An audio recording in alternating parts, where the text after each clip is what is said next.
vocês estão? Estamos de volta para o volume 3 do PET. Eu sou a professora Daiane, professora de língua portuguesa, e hoje vamos trabalhar com a estrutura da redação do Enem. Espero que vocês tenham aproveitado o recesso, descansado bastante, que agora a gente tem bastante trabalho pela frente. Antes de começarmos, temos aqui o Dicão segurando um QR Code. Já sabe o que você precisa fazer, né? Direciona aí o seu celular que ele vai te levar para as nossas redes sociais. Você vai ficar por dentro de tudo que a gente prepara diariamente para vocês. E como nós estamos falando sobre redação, pessoal, quero lembrá-los do nosso projeto Enem Eu Não Erro Mais e do nosso projeto de redação, que está aqui, já está rolando há bastante tempo, e lá vocês podem tirar várias dúvidas e aprender muito mais sobre esse tipo textual junto conosco. Então, bora para a nossa aula de hoje.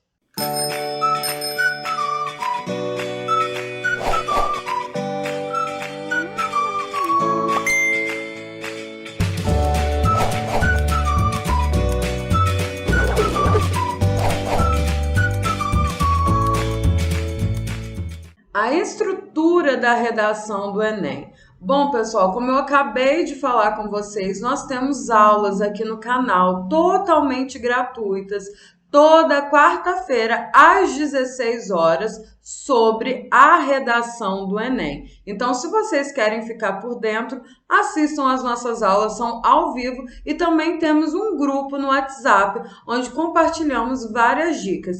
Inclusive, na semana que vem, teremos um aulão, exatamente. Quer participar com a gente? Procure as nossas páginas, as nossas redes sociais, procure no WhatsApp que a gente vai mandar para vocês o formulário para vocês se inscreverem na aula, totalmente gratuita, e nós vamos mostrar o que funciona e o que não funciona na redação do Enem, as principais exigências de cada uma das competências e trazendo dicas super preciosas para vocês não errarem mais, tá bem? Então vamos falar um pouquinho sobre a estrutura dessa tipologia textual que é o texto dissertativo argumentativo. Bom, pessoal, quando a gente está falando de dissertar, quer dizer que o objetivo é informar, né? Informar o interlocutor, informar o leitor a respeito de um tema. No caso da redação do Enem, esse tema é de cunho social. Tranquilo? E argumentativo, porque a gente vai trabalhar com argumentos para persuadir o nosso leitor a respeito do ponto de vista que nós iremos defender a respeito daquele tema. Vamos saber um pouquinho mais sobre essa tipologia textual. No caso do Enem, gente, ele apresenta muitas particularidades, né? Que requer aí a atenção e a dedicação de vocês. Não é um texto como os outros. Existem várias exigências que vocês precisam respondê-las. Então, pessoal, aqui tem a estrutura, tá bem? Dessa redação. Voltando aqui, trazendo mais uma coisa que vocês não podem esquecer, é que a redação do Enem vai trazer sempre discussões sobre problemas de cunho social, político, cultural e científico. Então, é importante que vocês estejam constantemente trabalhando o repertório sociocultural de vocês, ou seja, o conhecimento sobre as várias áreas de saber, né? Então, vocês precisam estar antenados nas discussões que estão sendo construídas aí na nossa sociedade todos os dias. Tá por fora? Acompanhe as nossas aulas. As nossas aulas têm sempre discussões sobre o tema. Nós partimos aí do repertório sociocultural. Então, a estruturação da redação do Enem deve se dar da seguinte forma. Precisa haver aí uma introdução, que é o momento onde vai ser apresentado o tema e vai ser identificado aí o problema que vai ser discutido e também a tese que será defendida. Já vou explicar para vocês logo o que é a tese, mas posso de antemão falar com vocês que ela é o ponto de vista. tá? A sua opinião acerca daquele tema, né, do recorte temático que está sendo ali pedido, demandado que você discuta sobre ele. Depois nós temos o desenvolvimento, que é o momento onde você irá apresentar argumentos que defendam a sua tese. Então você precisa apresentar provas. São provas, gente, que aquilo que você está falando é verdade. Nada mais do que isso. E por fim, a proposta de intervenção, que é o momento onde você vai apresentar, né, soluções, iniciativas aí para solucionar ou alguma iniciativa para ampliar uma ação que já está em prática, tá? Então vocês devem pensar que essa proposta de intervenção, ela não precisa ser inédita, não precisa, né, trazer aí uma solução total, uma solução definitiva para esse problema, mas propor aí uma iniciativa para diminuir esse problema que vocês estarão discutindo na redação, tá bem? Então vamos aqui, como estruturar a introdução? Claro, pessoal, porque cada parágrafo tem uma estrutura, né? Então vocês precisam responder e respeitar essa estrutura. No caso da introdução, existe a contextualização, o enfoque temático e a tese. Pode haver só a contextualização e a tese, mas o enfoque, gente, é importante porque ele vai trazer uma ligação da contextualização para a tese. Você não vai passar da contextualização diretamente para a tese. E o que é essa contextualização? É a exposição, é o primeiro passo, né? Que é situar o leitor a respeito do tema. Nessa contextualização, vocês podem usar alusões históricas, vocês podem citar filmes, séries, vocês podem citar algum exemplo da realidade, dados, né? Por exemplo, alguma citação de autoridade. Então, a contextualização, ela vai abrir caminho para a tese, ok? E, claro, tem que estar totalmente alinhada com o tema discutido. Depois tem o enfoque temático, que é o recorte que será realizado dentro do tema proposto. É como se fosse um caminho, né? Uma ligação que você vai fazer entre a contextualização e a tese, né? E por fim, a tese, que é nada mais, nada menos do que o seu ponto de vista, a sua opinião acerca, a respeito do recorte temático.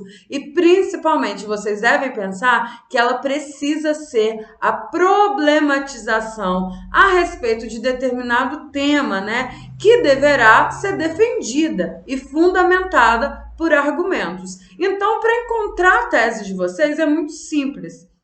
Diante do tema, se perguntem qual é a sua opinião, qual é a minha opinião acerca desse tema, acerca desse recorte temático. Então, vocês vão encontrar facilmente a tese de vocês, tá bem? Então, aqui temos um exemplo trazido aí no PET, né? Que vocês devem ter visto provavelmente, que é sobre a redação que tem por tema, né, os desafios da educação dos surdos no Brasil.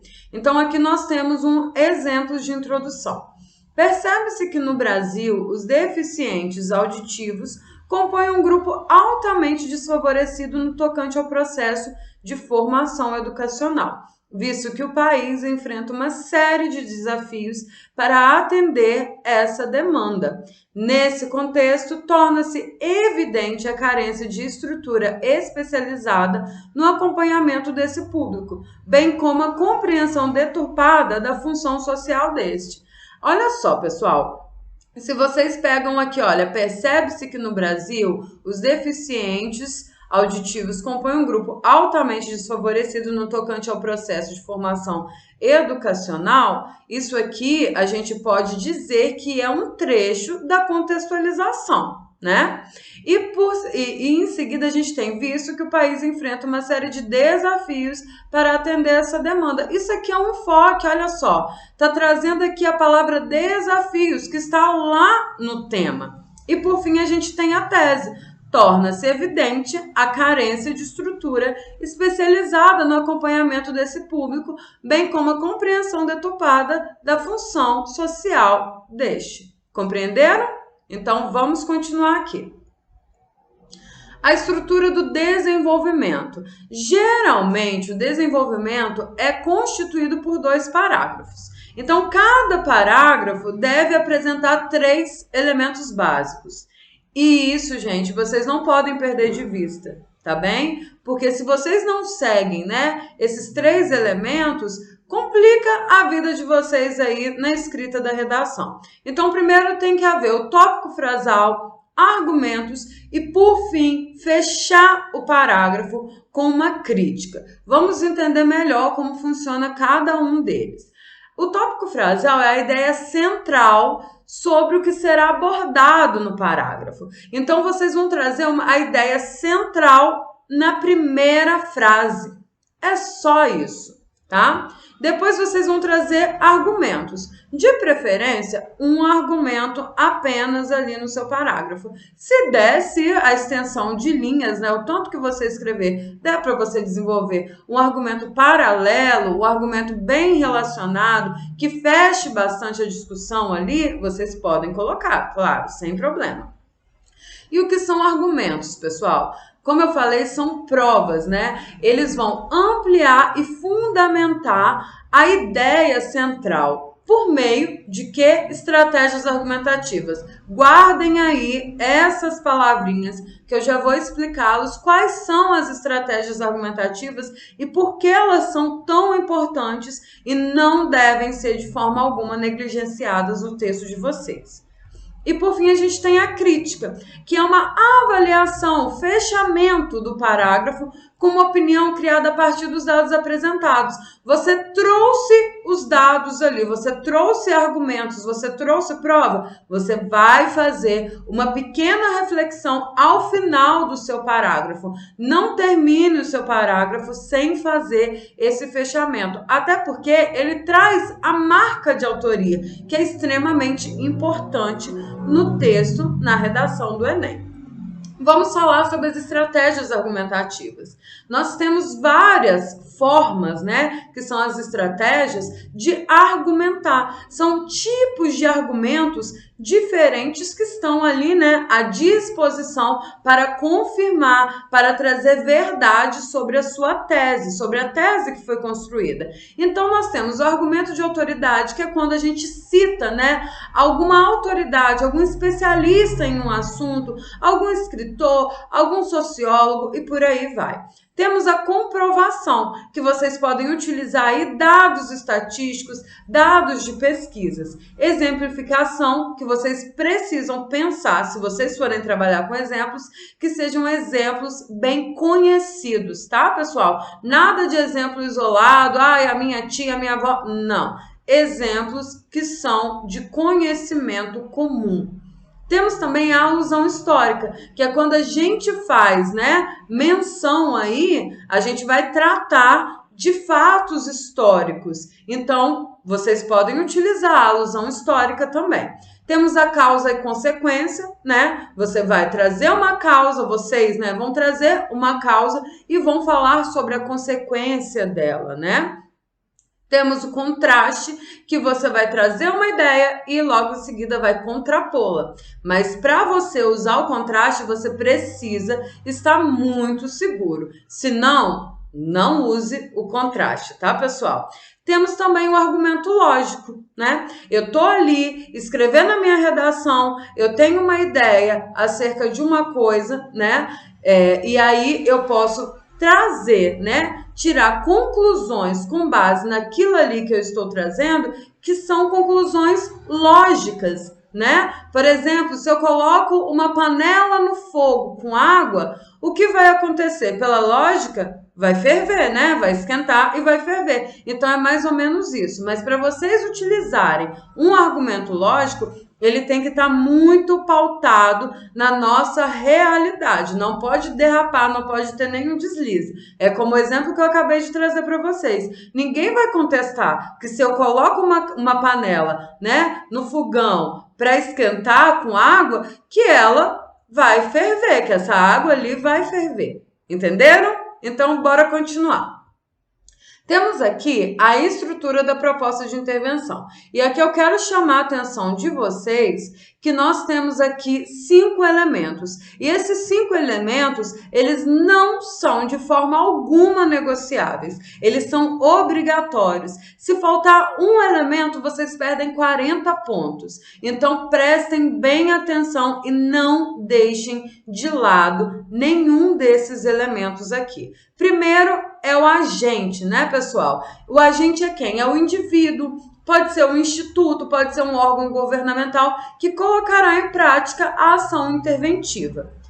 Depois nós temos a ação, que é a solução ou a ampliação de ações já adotadas para solucionar o problema. O que será feito, não é? Então aqui a gente tem o quem, que é o agente, temos a ação, que é o que será feito.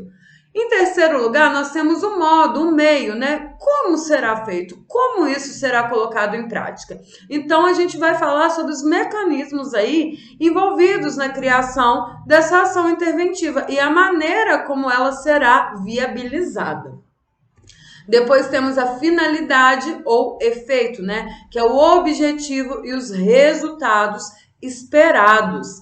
E, por fim, nós temos o detalhamento, que pode se dividir aí, pessoal, em uma justificativa, uma explicação, uma exemplificação e uma ampliação de um desses elementos anteriormente citados. Então, vocês podem escolher fazer aí, com qualquer um desses elementos, o detalhamento. Aqui eu vou só chamar a atenção de vocês, porque para finalidade só se aplica a ampliação. Tá bem? Para os outros, vocês podem utilizar os outros detalhamentos aí, mas é só um, tá bem? Só faça um detalhamento, não tem necessidade de fazer outros. Outra coisa importante aqui, quando começar o parágrafo da proposta de intervenção, faça uma retomada da sua discussão, tá? Não entre diretamente com a proposta de intervenção. Então, temos aqui um exemplo. Nesse exemplo, né, ele não traz aí essa frase inicial. Então, prestem bem atenção, porque é necessário que vocês façam uma pequena introdução no parágrafo de vocês, retomando, né, a discussão, fazendo uma retomada do que foi dito aí de principal no texto, tá bom? Então, vamos lá. Logo, é necessário que o Ministério da Educação, em parceria com instituições de apoio ao surdo, olha só, o Ministério da Educação, olha aqui, o nosso agente, em parceria com instituições de apoio ao surdo, olha, os agentes aqui. Vamos à ação, proporcione a estes maiores chances de se inserir no mercado.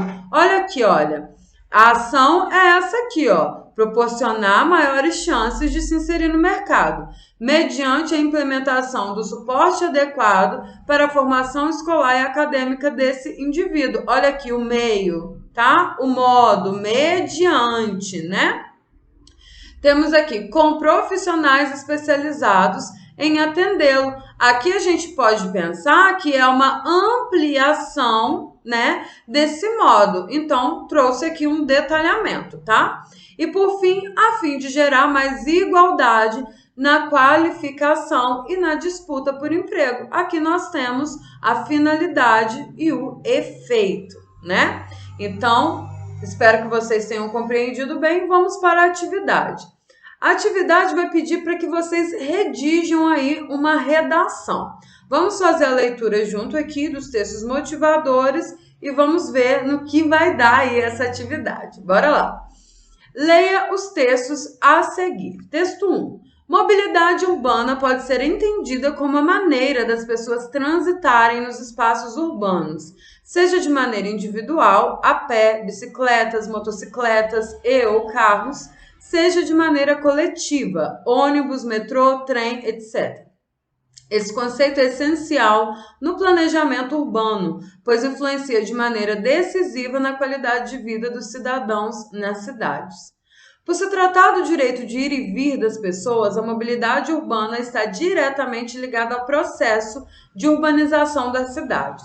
Esse processo teve sua acentuação com a chegada das grandes indústrias no Brasil, em meados da década de 1930.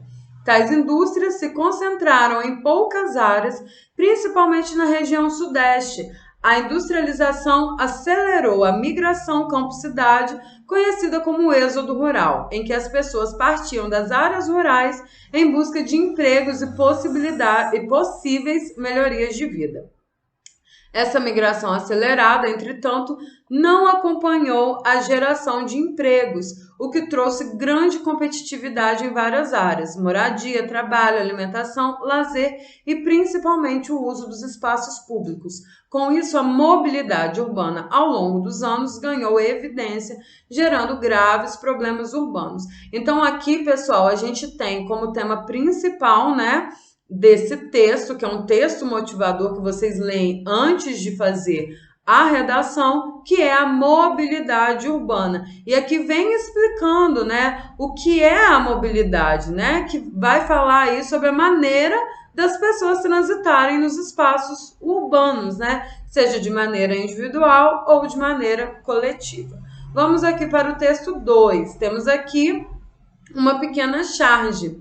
Joãozinho, pela última vez, traga os carrinhos e venha almoçar. Qual o problema aí? Mobilidade urbana, mãe. Tá tudo engarrafado aqui. Bom, quem já viveu o cotidiano das cidades grandes, isso aqui é super normal.